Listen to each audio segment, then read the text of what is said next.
Donna, I do hope you were listening when I was talking to Victoria about being honest. I heard the lecture. That was not a lecture. I did not lecture. I tried very hard not to lecture. Well, you didn't succeed. And my position is hardly the same as Victoria's. Oh, I see. Well, your life is just like peachy keen these days, right? Well, if you hadn't gone insane over all this honesty business... Wait a minute. I go insane because of all the conniving and the manipulating and going behind people's backs. Not just me, by the way. It's driven all your friends away. Has not. Oh, yeah? Name me a friend. Michael. Come on, just name one. This is absurd. Name one, come on. This is silly. Who, Rachel? Well, of course not, Rachel. Well, of course not. Well, then how about Ada, Stacy? Just, all right. Just let me think a minute. Come on, just one. One. Ingrid Johansson. Ingrid Johansson. Good old Ingrid. Boy, as a matter of fact, didn't Ingrid Johansson move to Australia last year? As a matter of fact, she moved right after you had this horrible argument with her, and as I remember, you called her trashy. I did not. I only said that some of the clothes she wears occasionally are tacky. Come on, Donna. Name me a friend. Current, today. One. I mean, who? Let me see. Charlene. No. Felicia. Now, there's not a person in the world who doesn't get along with Felicia except... Okay. I'd say Iris. I mean, you started to have a friendship with Iris. Okay. I won't mention Iris. Come on, Donna, I can't think of anybody. Name one friend. Why are you doing this to me? I want you to face facts, look at reality. Why? Why are you doing this? Because I love you. And because you could change all this if you wanted to. I have changed. I sat through an entire conversation between you and Victoria. I did not interrupt one Permanent change, Donna. The kind where you care about more than just getting what you want. The kind where you trust the people that trust you. Fine. Fine what? Where are you going? I'll change. You want me to change? I'll change. Well, what are you doing? I'm going to make friends with Felicia. Tonight? You want Mother Teresa? You've got Mother Teresa.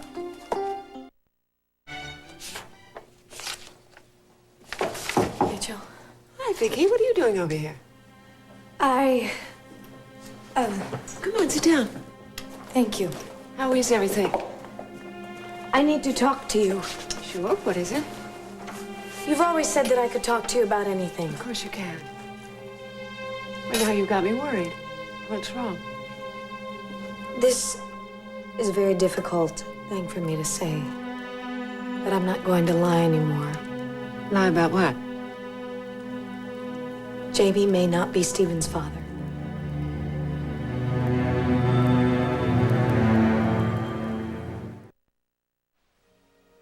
Would you care to explain this? It was last summer. Jamie told me things were over between us and that he was going to marry... Who is the father? Jake McKinnon could be. Jake? We were both lonely. Does Jamie know? Yes, he knows. I see. So this has been the problem. It was just one night. So, you've known about this from the beginning? No, I haven't. Jake has a fertility problem. He took some tests, so I didn't think... You know... I'm afraid I don't know. You've got to know that I love Jamie. I always will. When did you begin to suspect that this child might not be Jamie's? At the wedding. And you went ahead with the wedding? It was right before I walked down the aisle. It was just a possibility. It's still just a possibility. When will you know for sure? Friday. And you never told Jamie? I couldn't. I thought he would hate me if I told him. But I have always believed that Jamie is Stephen's father. Believing it doesn't make it true, Vicky. How did Jamie find out? Jake figured it out and insisted on a blood test. Jamie found the bill. Oh, for heaven's sake. Rachel, you have to understand that I came here because I respect you. I wanted you to know the truth. I meant everything I said in that letter I wrote you after the wedding. What do you want me to say? As I recall in the letter, you said that you wanted to be worthy of Jamie's love. Is this how you define being worthy? I do love Jamie. I don't know if he's going to forgive me, but whether he does or not, I will always love him. And I will always love our son. I needed you to know that.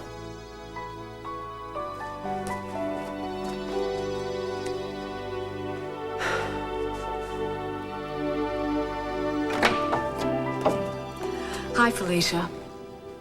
Donna? Something you want? No, nothing, actually. It's been a long time since we've chatted. God, it's been ages. A while. Well, I see you've done the apartment. Looks marvelous. Thank you. So, how are you? I'm fine.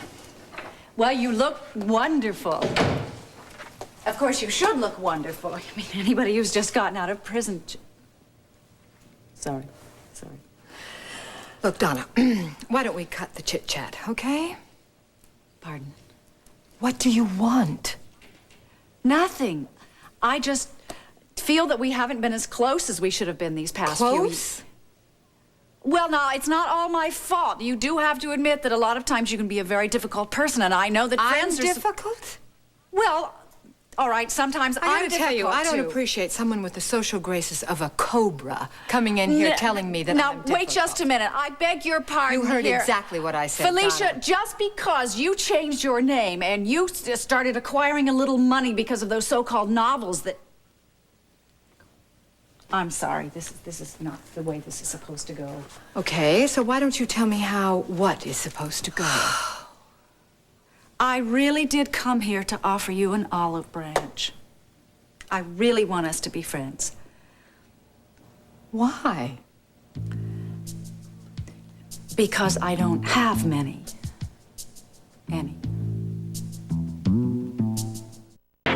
Let me get this straight. You want to be friends with me? Well, I know that we haven't always gotten along that well, but you're the most interesting person that I know. Are you feeling all right? Are you having headaches or something? No, I'm fine. Really, everything is everything in my life is just falling apart. I mean, Felicia, my sister murdered a man and she let you take the blame for it. As far as I can see, that's the only thing that wasn't your fault. But I could have helped her if she had just come to me. And now she's in the hospital. I don't know when she's going to get out, and Michael is furious at me. Why? Sometimes I think he hates me. Sometimes I think he hates me. Donna, I heard what you said. Well, all I tried to do was to help our children. I'm afraid I don't quite understand what you're getting at. Well, Victoria... Oh, never mind. You don't want to Oh, hear all no. this. Please, Donna, sit down. Sit. Now, just tell me, what are you talking about? Marley and Victoria are at each other's throats, and there's nothing that I can do about it, and it's all my fault, but I'm sorry, this is very difficult to explain. Try me. Try me. No, it's all right. It's just that I tried to help the girls, and now Michael thinks that I am this... Oh, it's too hard to understand. It's very difficult for me to try to explain this to you because you've never had any children. And you see, I've insulted you. No, you haven't. I do have a child, actually. Yes, I do. It's a daughter. Only I have never met her. You haven't? It was 23 years ago. I was told she was born dead. I found out just a few weeks ago that's not true. She's alive, and, she was given away at birth, and we're trying to find her right now. Oh, why did they lie to you? I don't know. I was unmarried, and the times were very different. Well, I certainly know all about that. Yes, I know you do. The exact same thing happened to me. Daddy gave Victoria away, and I had to raise Marley as if she were my sister. Has Vicky ever talked about it much? What, exactly? her feelings of being abandoned? Oh, no. No. And there's nothing in this world that I feel guiltier about. I sometimes think that all children would feel that way if they were adopted. But Victoria wasn't adopted. Bridget raised her. And she loved her and she did the best she could. But Victoria grew up thinking that her parents didn't want her.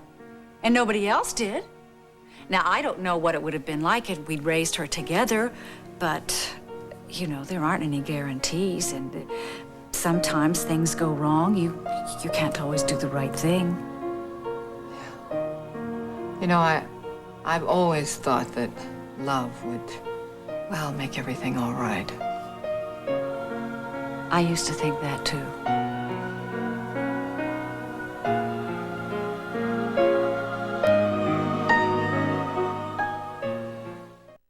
It's important. Any project where Lucas is connected is important, but I want to handle this myself. Am I understood? Thank you. Look, I'll talk to you tomorrow. All right, bye.